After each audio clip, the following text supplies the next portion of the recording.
Buenas tardes con todos y todas. Es para mí un gusto estar acá. Yo quiero agradecer a todos los ancestros que estuvieron aquí con nosotros y todos los ancestros bellos de mi familia que me acompañan permanentemente para estar acá. Yo soy una persona mestiza, como bien pueden ver, menos trigueña que el resto de mi familia, pero igual hija de campesinos, productores de café en la zona del Cauca. Orgullosamente campesina, orgullosamente mestiza, orgullosamente cheje, como dice Silvia Rivera Cusicanqui, que somos todas estas personas o todo este mundo que estamos en el mundo negro con pinticas blancas o blancas con pinticas negras, y eso nos hace pertenecer a los mundos, querer todos los mundos y valorar cada aprendizaje que tenemos en cada uno de ellos. Tengo la fortuna de pertenecer a una comunidad, como les digo, mestiza. Tengo mis vecinos, son Misak, son Nasa. Tenemos un pedacito de tierra con mi hija y mi familia, que es un pedacito de tierra que lo tenemos desde mis abuelos, donde existen las mismas 6 matas de coca hace 60 años, y donde con esas matas de coca siempre nos han curado todo. Nos curaron el dolor de muela, nos curaron el dolor de cabeza, y cuando crecimos las niñas de la casa, nos quitaron los cólicos de la menstruación, y después cuando vino la menopausia nos quitaron los calores de la menopausia. Así que la coca me ha acompañado con todo el cariño que ella me ha dado, y espero que a mi hija la acompañe, y espero que a los hijos que tenga mi hija los acompañe también. Soy súper consciente que la coca está aquí antes que llegara mi familia, y va a estar aún después de que mi familia ya no esté. Ella va a estar conmigo, va a estar con ustedes y va a estar con nosotras acompañándonos siempre, y esperamos que nos acompañe a nuestros hijos también, a todos los que podamos darle a esta tierra bonita y fértil que es los Andes y la Amazonía. Y el mundo, porque ustedes van a llegar a sus casas y espero que tengan muchos hijitos, que los puedan criar bien y que les puedan dar coquita cuando sus dientes caigan, y cuando caigan sus dientes porque van a cambiar de dientes, y cuando caigan sus dientes porque ya están viejitos y se les van a caer. Espero que disfruten todos de la hojita de coca en sus casas, así sea en el Polo Norte o en el Polo Sur. Para todos ustedes, la coquita con nosotros. Yo les voy a contar un poco, trataré de contarles lo más resumido posible esta historia que lleva una cantidad de años conmigo. Yo digo siempre que es que yo empecé muy joven, no es que esté vieja, es que empecé muy jovencita, y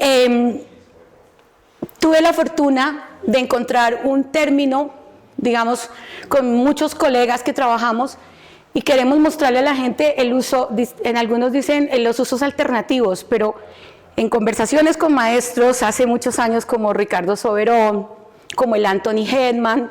¿Dónde anda el Anthony que se fue a hacer siesta seguro? Ah, ya. Y cuando hablábamos en Bolivia alguna vez, decían ellos, es que el uso alternativo nos lleva mentalmente a toda esta influencia de USAID y de las agencias internacionales, que de una nos rompe como la amistad con las potenciales oportunidades que puede tener la hoja. Entonces dijimos, bueno, ¿por qué no le ponemos una cosa como más amigable? El uso valorativo de la hoja de coca, que es un poco en lo que hemos trabajado. Como les digo, mi nombre es Dora Troyano, trabajo en un proyecto lindo que dejó de ser trabajo hace mucho tiempo, porque ya digo yo no trabajo, yo hago lo que me gusta y encima me pagan, y me parece una machera de vida la que tengo hoy, gracias a los esfuerzos de mucha gente que hace que esto sea posible. La Alianza Coca para la Paz es una idea que arrancó hace mucho tiempo con la posibilidad de contarle a la gente lo que se podía hacer con coca desde distintos escenarios. Me alojo en el SENA. El SENA es el Servicio Nacional de Aprendizaje de Colombia. La gente más querida dice que somos como la universidad gratuita para la gente que no tiene acceso a la educación superior en Colombia. Nosotros tenemos cursos gratuitos para toda la gente colombiana, y tenemos unos cursos especiales que se hacen virtuales para que se pueden hacer en cualquier parte del mundo también. Tenemos nuestra plataforma virtual. Bueno, tenemos como 5 sitios en Colombia donde se ha mantenido el uso tradicional. Digamos, cuando hablamos del uso tradicional, estamos hablando como de los usos que se hicieron en la época precolonial y que se mantuvieron a pesar del tiempo. El sitio donde más tarde se desapareció la hoja fue por aquí. A ver, mi cuchuflí funciona. Por aquí, que es Suatá, en Cundinamarca. En todos estos puntos hubo digamos, un comercio lícito de la coca hasta bien entrado el siglo pasado, hasta hace casi 100 años. Como lo decía Fabiola esta mañana, en muchos de estos lugares la coca fue usada como medio de pago, como moneda.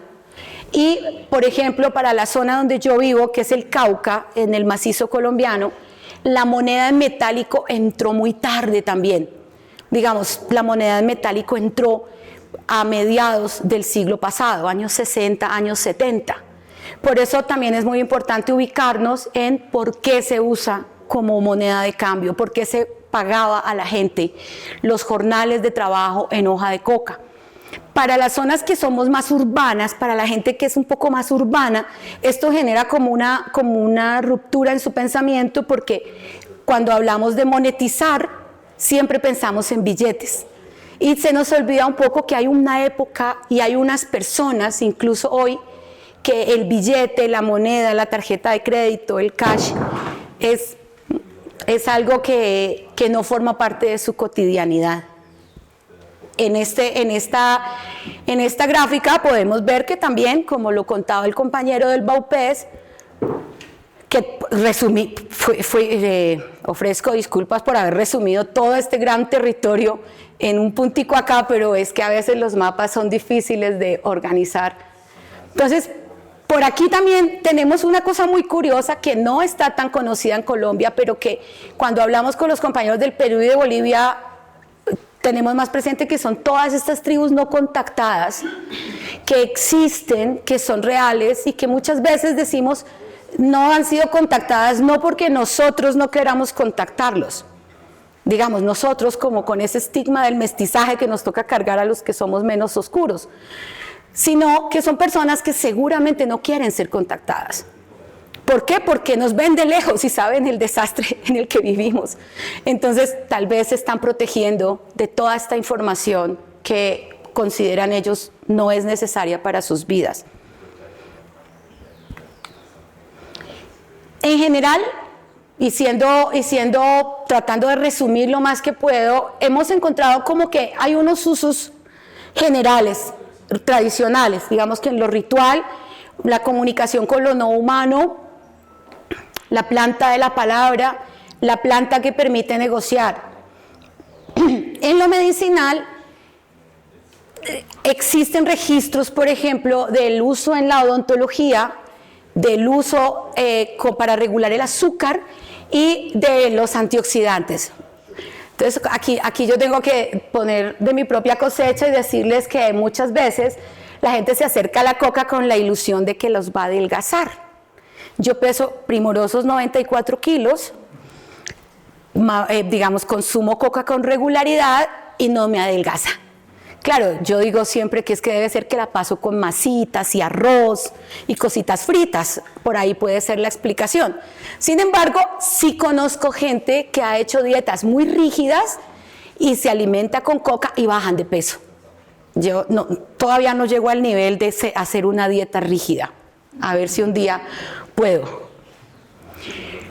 Este es un dato muy general que la mayoría de gente conoce, pero digamos que cuando llegamos a este punto, y con todo el respeto que me merece la investigación que hizo el Timothy Plowman hace muchos años, con todo el cariño y reconociendo también que es un poco por su legado que estamos muchos aquí, yo me había cansado mucho de que todo el tiempo en Colombia y en Perú y en Bolivia citaran ese estudio únicamente para hablar de lo que tenía la coca. Todo el mundo dice, entonces, Plowman de no sé, hombre, claro, después entendí. Él tuvo acceso a la tecnología para hacer esos estudios. A nosotros, solamente en 2017, un laboratorio de la Universidad Jorge Tadeo Lozano nos hizo un análisis de contenido bromatológico de la hoja de coca.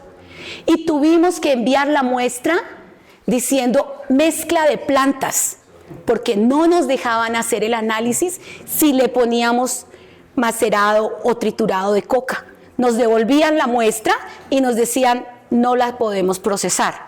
Entonces pusimos mezcla de plantas y así nos procesaron los contenidos bromatológicos generales, digamos, no fue tampoco algo muy exhaustivo. A mí me parece que uno de los principios de estas conversaciones es poder compartir datos. A mí me parece siempre que lo más importante en el ejercicio de la conversada es poder hacer que todos los demás tengan acceso a la información que tú tienes. Yo tenía un profesor que se llamaba Álvaro Fernández Pérez, que fue estudiante del profesor Schultes y fue la primera persona que a mí me acercó a la hoja desde la botánica. Y mi profesor Álvaro Fernández decía, en su época, él murió en el 94, el profesor Álvaro decía, no conozco a la primera persona que hayan enterrado con su agenda. Y yo les digo, no conozco al primero ahorita que hayan enterrado con su celular. Entonces siempre decimos, lo más importante en la vida es compartir los datos, mostrar la literatura, compartir el conocimiento, democratizar el conocimiento, para que la gente pueda tomar la decisión sobre qué toma y qué no de ese conocimiento que se le ofrece. Bueno, es el principio del libre albedrío, ¿no? Conocemos las opciones, elegimos la menos mala. Claro, muchas veces nos equivocamos y somos ex esposos, por ejemplo, ¿no? Pero después conseguimos un nuevo esposo y la cosa puede mejorar. O conseguimos uno peor y nos decidimos quedarnos solteros para el resto de la vida. Los datos. Tenemos datos muy importantes. Han habido compañeros, compañeras como la gente de Elementa en Colombia, que hizo un repositorio de artículos muy importante, que lo pueden conseguir libremente y que está online. Está una persona que ahora no está tan vigente en el mundo de la coca, pero que todos los que la conocimos hace muchos años, María Mercedes Moreno, con su historia de Mama Coca, que hizo de los primeros repositorios y que sigue vigente, la página web sigue vigente. Está el TNI, que yo le decía esta mañana a Martín, y aquí me permito retomar unas palabras de Ricardo ayer, y es un poco, aquí llegamos con una historia. Esto no empezó hace 5 años. Hoy estamos aquí porque personas como Martín, como Wade, como Ricardo, como muchos hombres y mujeres que hace mucho tiempo dedicaron y han dedicado su vida, como el Anthony, él me mira rayado, pero sabe que él tiene la culpa de mucho de esto. Y aquí otra paréntesis, y es que la primera vez que me echaron a mí de mi casa a los 19 fue por culpa de Anthony Hedman, porque él llegó a mi casa con un amigo y consumieron rapé delante de mi mamá. Mi mamá es de Popayán. Somos más godos, le decimos godos a los conservadores. Mi mamá es re goda. Entonces me echó porque yo estaba andando con drogadictos. Por culpa de Anthony me echaron a los 19 años en mi casa. Y agradezco esa echada, la agradezco profundamente porque me dio la oportunidad de hablar con Anthony y después perseguir a Wade por múltiples países diciéndole, por favor, haznos el prólogo para el libro de Mamá Coca. Y güey, de una manera muy generosa y hermosa, nos hizo ese prólogo y pudimos disfrutar con Anthony de la producción de un libro que tenía la dinámica más divertida que ustedes se puedan imaginar, porque bailábamos todas las noches, tomábamos bastante trago, dormíamos y ahí por la tarde Anthony, muy juicioso, se levantaba y terminaba de escribir los capítulos y yo trataba de ayudar. La Universidad del Cauca nos publicó ese libro en 2008 y nos dieron $100 y habíamos hecho un renegocio. Entonces Anthony nos dieron Cristóbal Géneco nos dio 2 billetes de 50, ¿lo recuerdas, Anthony? Y Anthony, en toda la generosidad y cariño que tiene, me dio $50. Y nos reímos mucho porque nos los bebimos todo, esa noche nos bebimos todo el dinero que nos habían dado. Todo esto para contarles que hay gente ahí atrás. Cada link de estos son, si no un par de personas, sino docenas de personas, sino cientos de personas que nos han traído aquí a este momento tan privilegiado en el que estamos, donde todos nosotros podemos compartir lo que muchas personas nos han dado, ¿no? Y nosotros modestamente pues somos Alianza Coca para la Paz, que ya les voy a mostrar un poquito de nuestra página. Los datos también están en el Kew Gardens. El Kew Gardens en los años 90 diseñó una estrategia que se llama el BG Recorder. El BG Recorder es una estrategia para poder guardar información sobre la biodiversidad. Y eso está guardado, digamos, se generaliza a través de la red de jardines botánicos del mundo. Y esta red de jardines botánicos nos permite tener acceso a información que es de muy buena calidad, que son todas las colecciones botánicas que están en los jardines botánicos registrados. En Colombia, la Universidad Distrital, la Universidad de los Andes, la Universidad Nacional de Colombia. Y miren lo curioso, en Colombia, quien tiene más información sobre cómo funciona el cultivo, cuáles son las diferencias en las variedades, cuáles las formas de crecimiento de la coca, es la Policía Antinarcóticos, que tiene una hacienda, una granja muy grande con sistema de riego, todo muy juicioso, y ellos colectan las variedades de todo el país y las siembran en una especie de arboretum que tiene sus problemitas técnicos, pero nunca les vamos a decir que los tienen, porque ellos tampoco es que nos cuenten mucho, solamente sabemos que están ahí.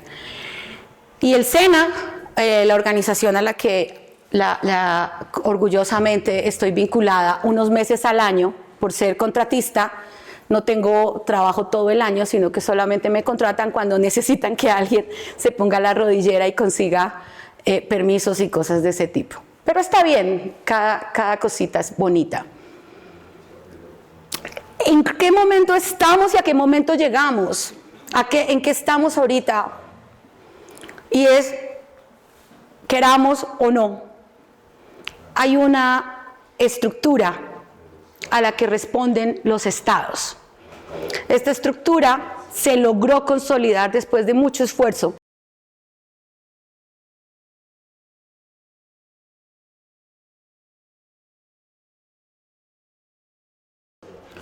En Naciones Unidas, donde los voceros son los estados. Si nos gusta, bien, si no nos gusta, también.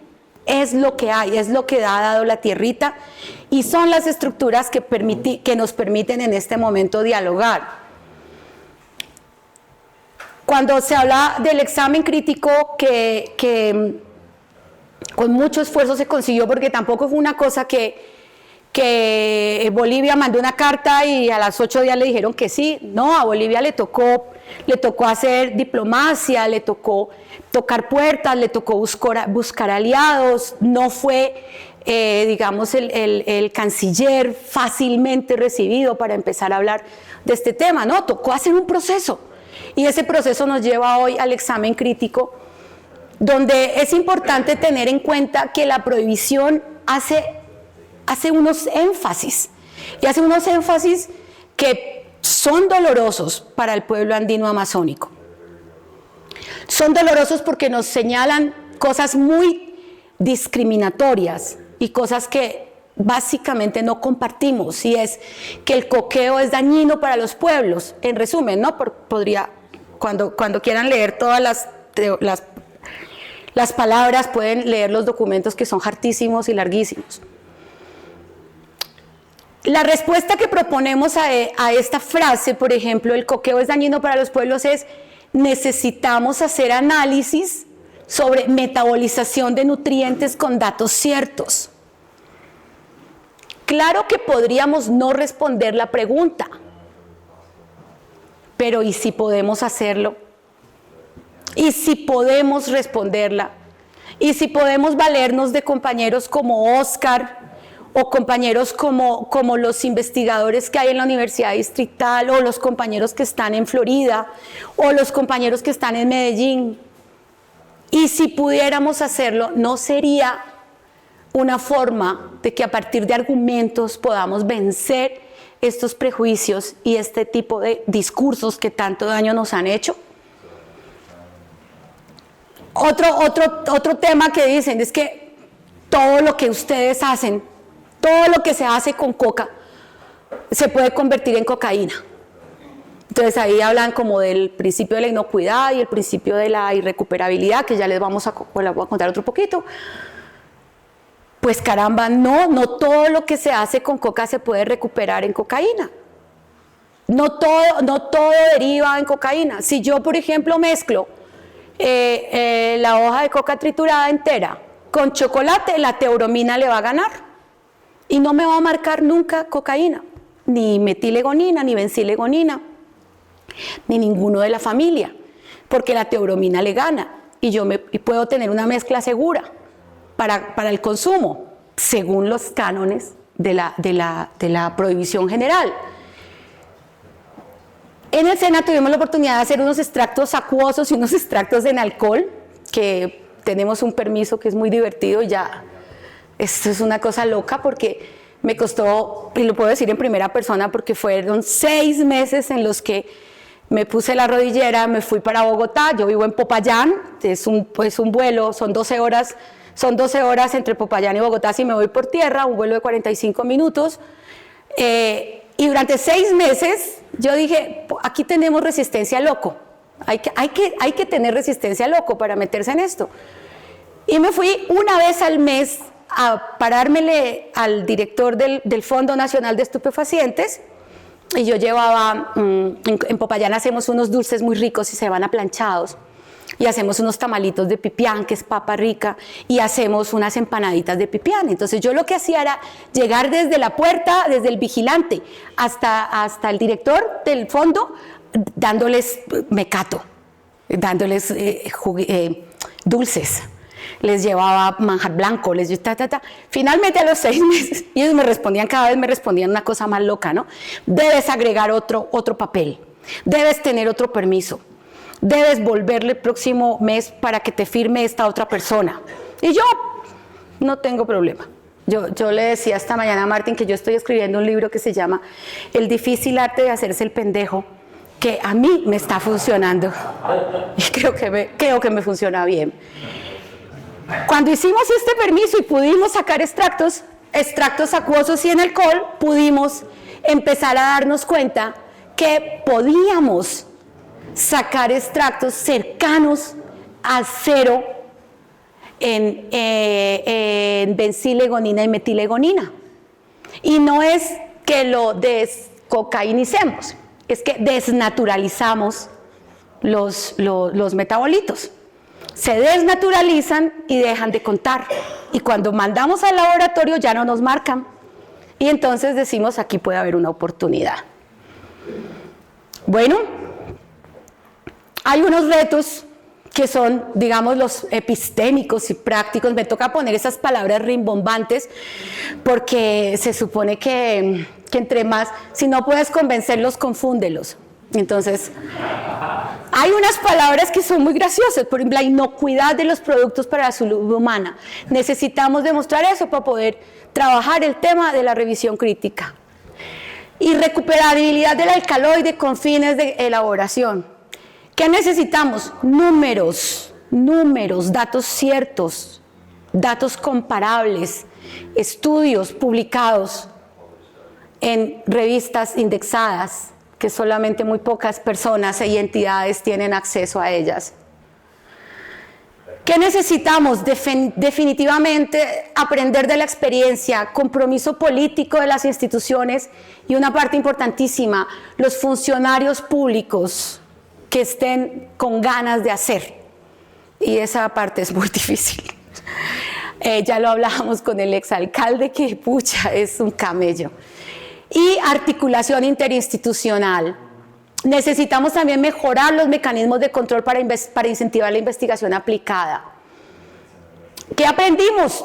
Tenemos un permiso del Fondo Nacional de Estupefacientes. Desarrollamos productos. El abono con coca es divertidísimo porque nos dimos cuenta que la gente, obviamente, cuando saca el hachú y lo pone junto a una mata, la mata se pone linda. Pero no tenemos el marco legal para poder hacer legalmente en Colombia productos elaborados con coca para que beneficie a las comunidades mestizas, ¿sí? Entonces lo que dijimos fue, pues hagamos abono. El consumo circular, consumo local, y nos saltamos todas estas cositas de la burocracia. Los alimentos con coca, la nutracéutica y los extractos en agua y en alcohol. Yo los quiero invitar a que miren esta página web que se llama Alianza Coca para la Paz.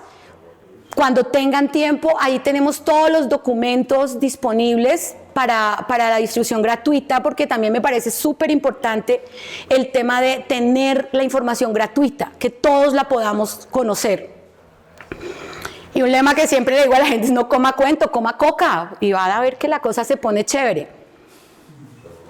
Un aprendizaje lindo que tuvimos del reto coca, y nos pusimos en plan de: si no podemos hacer que se revalorice, que se entienda que el productor cocalero no es un delincuente, vamos a irnos a poner a la mesa de los restaurantes más finos la coca. Y nos fue re bien. Empezamos con 30 chefs. De los 30 chefs, muchos de ellos empezaron a comprarle a la gente de Lerma, pero también le compran. Lo que nosotros decimos es: no queremos que nos compre, o sea, que esto no es una venta, no es una red de negocio, es una cosa en la que usted, si vive en Barranquilla, pues cómprele a los compañeros de Huiracocu, a las compañeras de Huiracocu. Si usted vive en Leticia, entonces cómprele a los compañeros que están ahí cerquita, cómprele a su circuito más cercano. Su restaurante puede ser el que le abra la puerta al negocio de los amigos, de los vecinos, del que está más cerca. Esto no hubiera sido posible, y yo quiero aquí mostrarles, a ver si pueden ver por aquí, hay un señor que se llama Célimo Hoyos. Célimo es un compañero de la Escuela Agroambiental El Arraigo, fue la primera persona que murió en Lerma, Cauca, por la pandemia.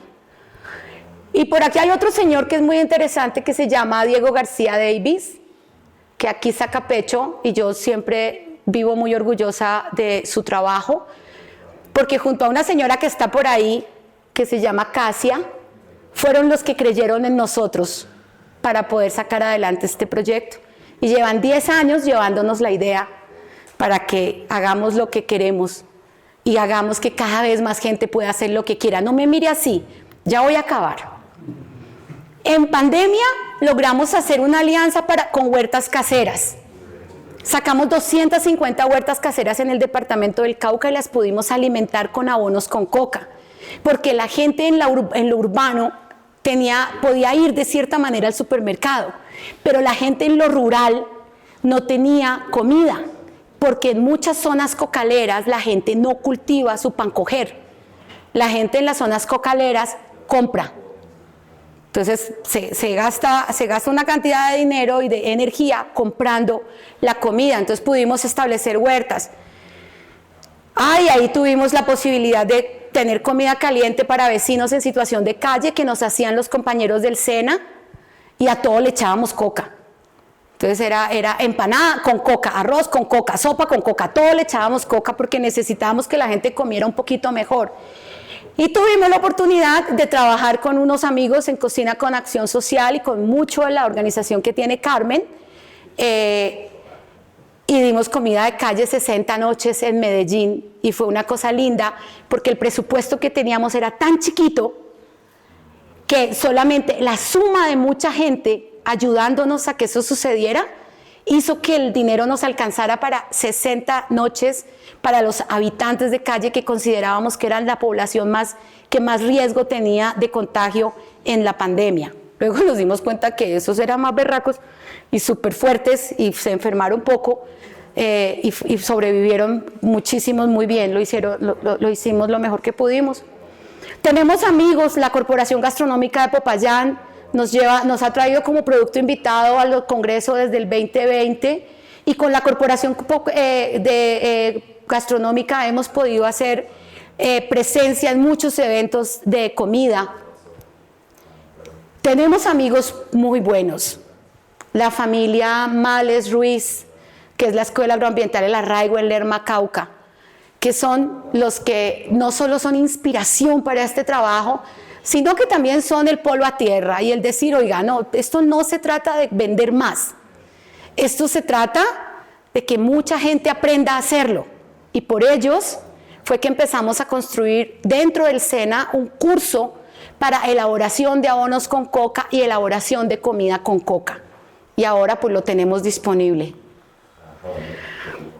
Como es importante hacer publicaciones, ¿no? Esto es muy loco, porque antes la tradición oral era suficiente, ahora tenemos que escribir y poner en las redes, y si no estamos en las redes no existimos y cosas de estas.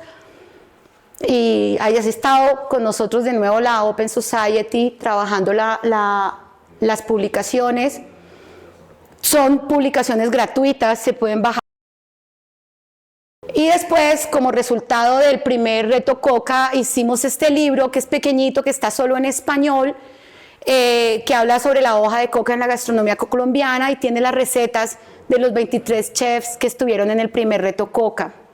Después dijimos, bueno, necesitamos hacer investigación con coca y tener unas líneas, y entonces llamamos a los más conservadores de la Academia Colombiana y le dije, visto ahí Brigitte Batiste, Hernando Vergara, Marnix, Bisnu, estos son químicos y gente así como muy seria y muy tiesos y muy majos, y sacamos este documento que ahora les sirve a mucha gente para poder hacer investigación con coca en Colombia, para tener un arraigo.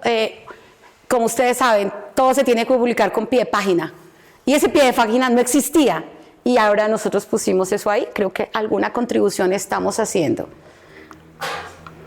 Y después dijimos, bueno, el segundo reto Coca, hicimos un camino muy lindo por Lerma de nuevo, y sacamos este libro que se llama Coca, Palabra, Sabor y Futuro, que me parece un hit maravilloso porque viene de lo más conservador de la gastronomía, que es Mariana Velázquez, que es una mujer que es muy buena en gastronomía, pero además tiene facilidad para escribir en inglés, y el plus de este libro es que está en español y en inglés. Trajimos poquitos ejemplares, voy a vendérselos porque vi que tienen cómo pagarlo, entonces pueden comprarlo. Tenemos como 5 ejemplares. Tenemos tareas, indudablemente, en diferentes frentes. Necesitamos alianzas entre comunidades productoras, comunidades académicas, empresas medianas y pequeñas, pero yo creo que la parte más contundente del trabajo que podemos hacer es fomentar el autoconsumo, fomentar el que la gente compre productos elaborados con coca, fomentar que haya cada vez más chicas. Esta es una prenda que hacen unas señoritas de Medellín. Ellas no tienen tradición de consumo de coca, pero aprendieron a pintar los textiles con coca, y entonces básicamente todo lo que pueda generar nuevos usos de la coca y le genere un ingreso extra a las familias cocaleras, para mí es una buena idea que para mí es importante fomentar. Tenemos un plan A, un plan B, necesitamos llegar a los reguladores porque pues estamos en estados de derecho, estamos en naciones, tenemos unas legislaciones y unos rigores jurídicos.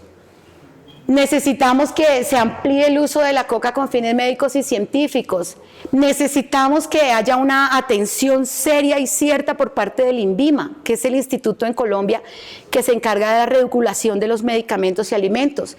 Necesitamos que cada uno haga su tarea y necesitamos que hayan muchas manifestaciones de actores sociales solicitando atención en el marco de la política de drogas.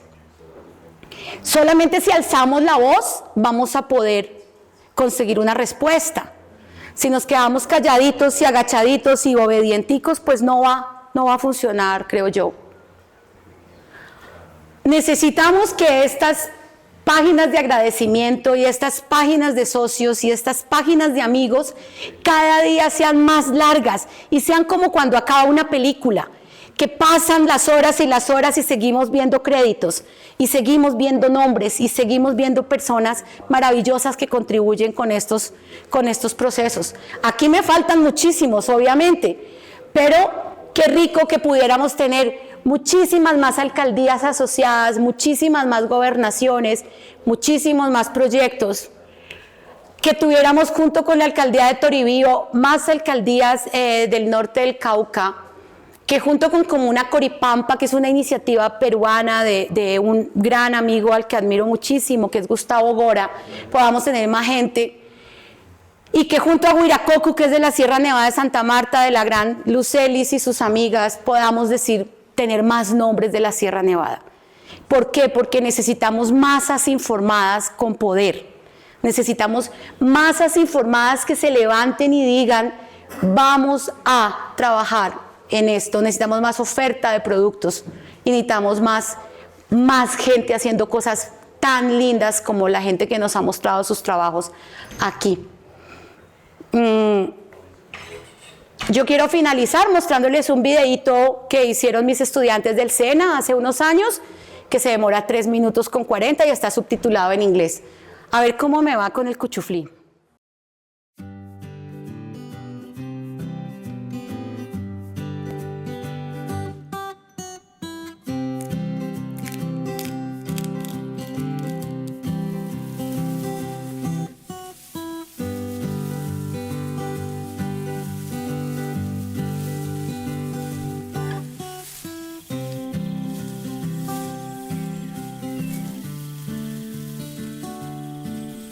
Nosotros no éramos ricos, pero sí vivíamos bien, hasta que llegaron los malos vientos. Se perdió el valor de la vida. El dinero nos hizo ciegos y violentos. Teníamos mucho miedo. El pueblo se fue marchitando.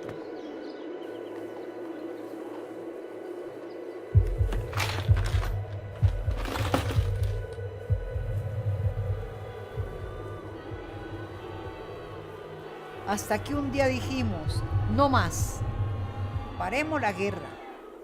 Nos unimos y nos tomamos de las manos para ofrecer a nuestros hijos y a los hijos de nuestros hijos un mejor futuro.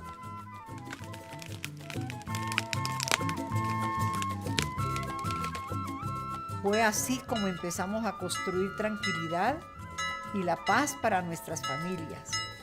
El Lerma que soñamos.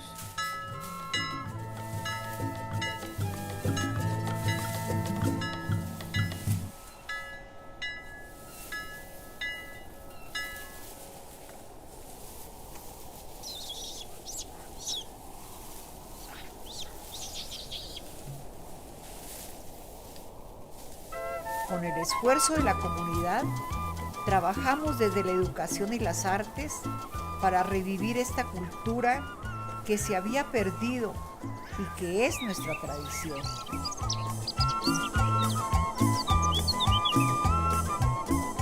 Fueron unos días muy difíciles los vividos, pero ahora que ya construimos ese sueño, Cultivar la hoja de coca significa alimento y tradición.